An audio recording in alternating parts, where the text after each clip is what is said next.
My name is Richard Fan. I'm an AWS security hero. I work in ExpressVPN as a security engineer. So nowadays, data privacy is a very important topic. We have many data breach. Customer is more and more concerned on their privacy with many regulations like GDPR. But on the other hand, there are many use cases that we need to do data collaboration between different parties, like big data analysis, AI model training, etc., etc. So today I'm going to talk about the challenges that we will face when doing data collaboration while preserving the data privacy using AWS Clean Room. But before talking about the challenges, we need to take a step back on, how data goes when doing the data collaboration. First of all, we have the data subject, which own the data, like your personal data. You give it to a company. Maybe you register an account. You surrender your date of birth, etc., etc. The data custodian will be the company holding your data. And when we do data collaboration, sometimes the data custodian will do the data processing themselves. But sometimes we may do collaboration.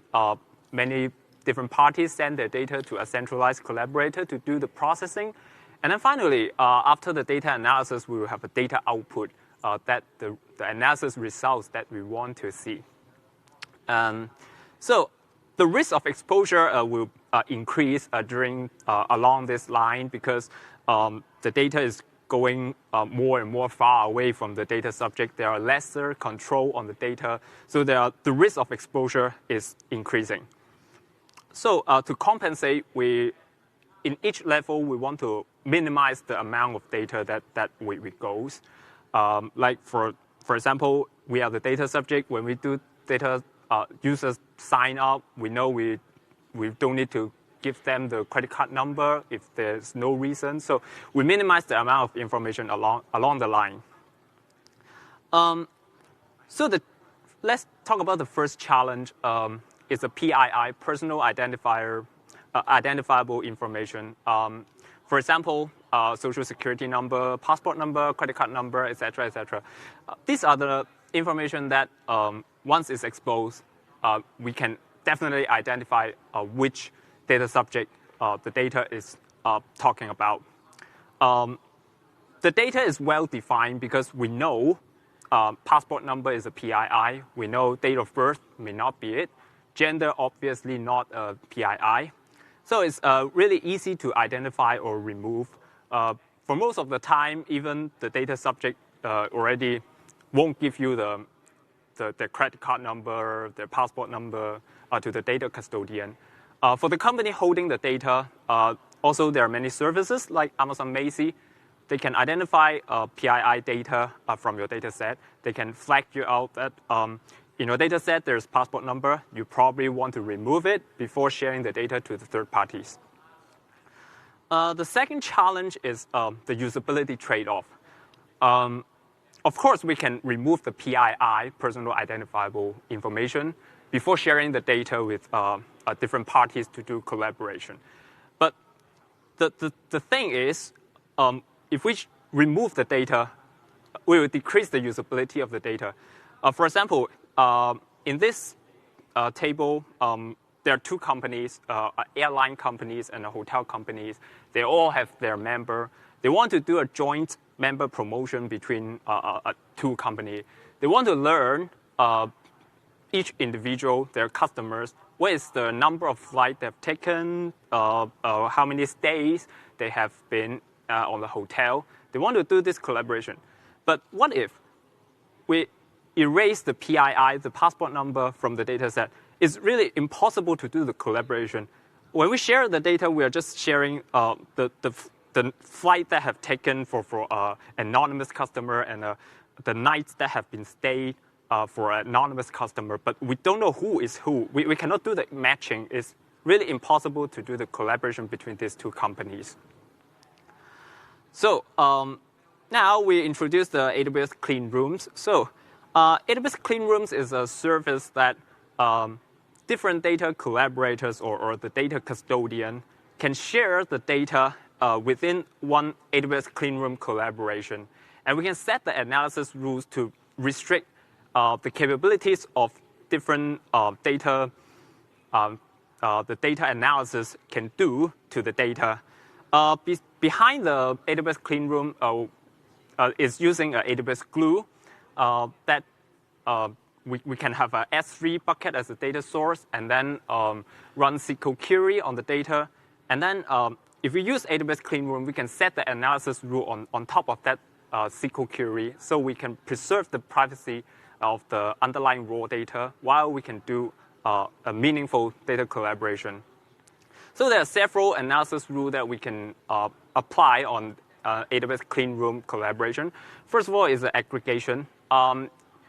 Aggregation is basically the rule that saying, okay, we now have a data set, but you can only query, let's say, the summation, the average, or minimum, or maximum of some specific column. There's one important concept is called a minimum threshold. So I can give you an example is that if I set the rule that you can only query the average of the salary of the member, okay? But then you know in the membership data set, Alice is the only person that lives in Philadelphia.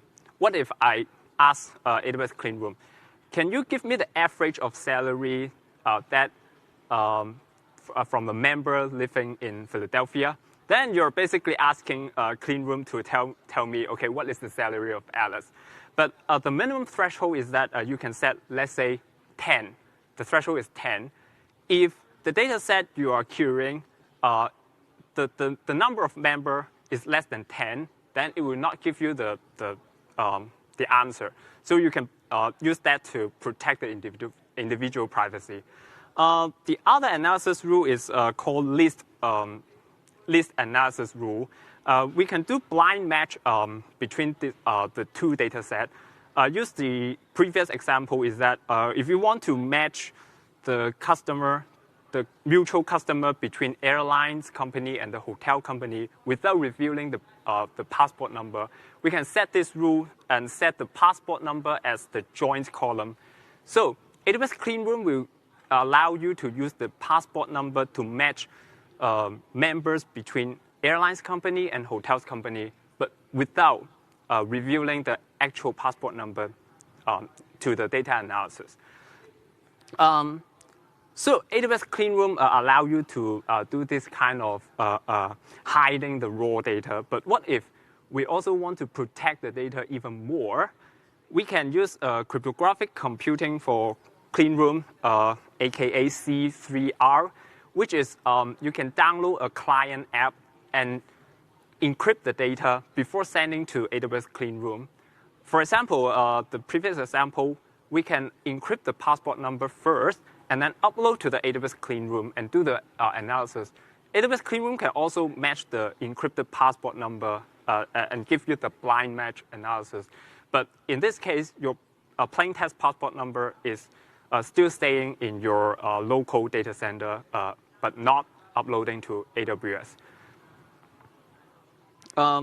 So the third challenge is about the output privacy. So here we can say the amount of information is decreasing along the line. So we will expect the data output, the result of the analysis is really having a minimal information. But what if we have some other data source, auxiliary data? Actually, we can use the auxiliary data to re-identify from the data output. I can give you an example. Is in 1997, there's a university student in Massachusetts. He obtained the health insurance data, the medical record from the Massachusetts state employees for data research purpose. The record only contained the medical record and some the date of birth, the zip code, and the gender of individual. So they think it's anonymized enough because no one can know who exactly is that person.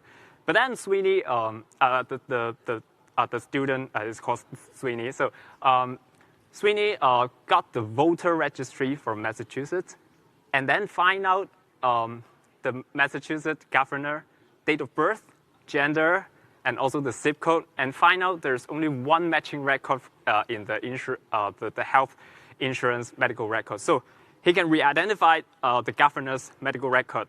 So by just minimizing the data of your data output is definitely not enough, because we don't know how much auxiliary data the attacker can obtain. So now we'll have a new concept called differential privacy. So differential privacy is about the amount of data that you expose from each query. Here, I have the privacy budget.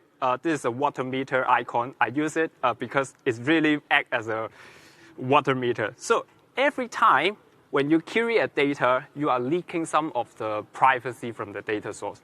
So you run one query, you expose some privacy. You run it again. Actually, with a little tweak, actually you're exposing more privacy to the public. So privacy budget is all about counting how much privacy throughout the whole journey you have been exposed from the data set. So this is the privacy budget. And the other concept is noise. So for the previous example, I say if Alice is the only person living in Philadelphia, if I ask what is the average salary of members living in Philadelphia, so it's really exposing Alice's salary. So in differential privacy, we want to limit the individual privacy exposure. We'll add the noise to the result. Let's say Alice earned, let's say $10,000 maybe. If you query the average salary of the member living in Philadelphia, if we apply differential privacy on AWS Clean Room, it will not give you the 10,000. Maybe it will give you 10,000. Maybe it will give you 9,000. The next time you run the same query, maybe it will give you the number of, let's say, maybe 10,001. So it's really adding a random noise into the result to protect the individual's privacy. So let's take a look into the AWS Clean Room. So here you can see if you create a collaboration on the AWS Clean Room, first of all, in the left-hand side, it will ask you to add the different account into the collaboration. So we can think of different company, different data holder, storing the data in different AWS account. We can invite them into a collaboration. And then each member have their own role. Some account can query data, some account only contribute the data but cannot query from any data source. And then after creating the collaboration, each individual account that contribute data, they will connect their collaboration with the AWS Glue table. And then we can configure what attribute or what column can be queried, what column can be used as filter, etc., etc. And also we can set the analysis rule that I have mentioned previously on each table.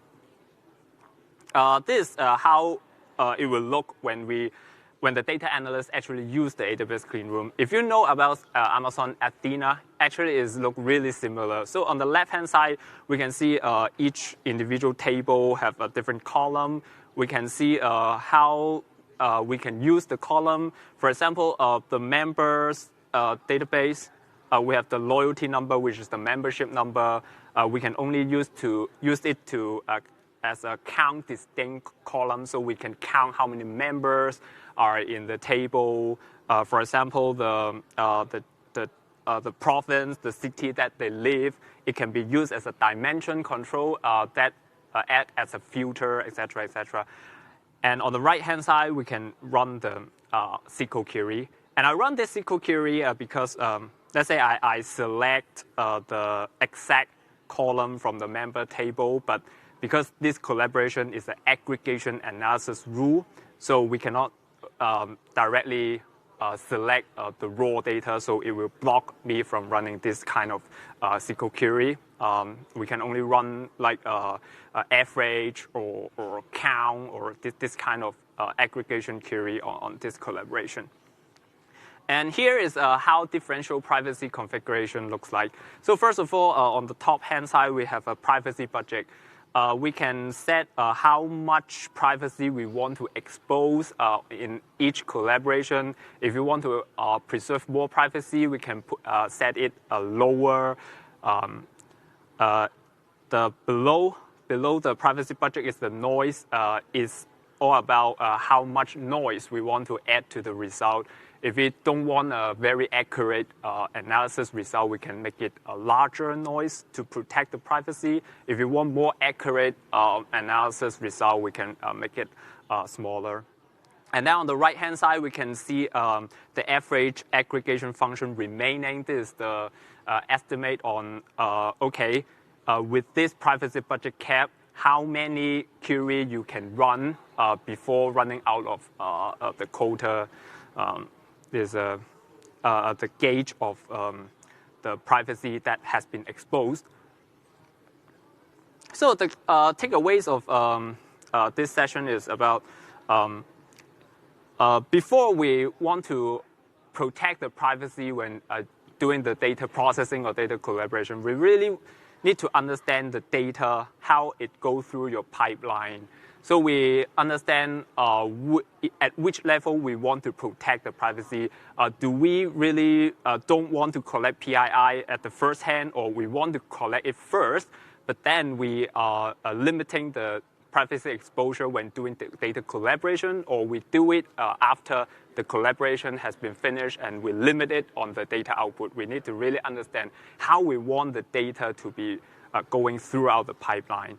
And also, stripping PII blindly is not the solution, because we want to also strike a balance on the data usability versus the privacy that we want to protect. And the third, the last takeaway is output privacy is also very important. I recommend you guys to take a look on differential privacy. NIST has recently published a guideline on how to evaluate differential privacy, because output privacy is also very important. We don't know how much data attacker can gather outside of our control. So re-identification is really a really important concern that we need to think about as well. So, so these are the three QR codes that the first one is the Clean Room official documentation, so you can take a look at how you can get started of Clean Room. The second one is a hands-on lab on AWS Clean Room that I have created. So if you want to try out AWS Clean Room and don't know how to start, you can take a look of it. And the last one is I have published a blog post series, especially on differential privacy. If you want to learn more, you can read it. That's all from my presentation. This is my LinkedIn and Twitter, so feel free to connect. If you have any question, I will be here for a while. So that's it. Thank you.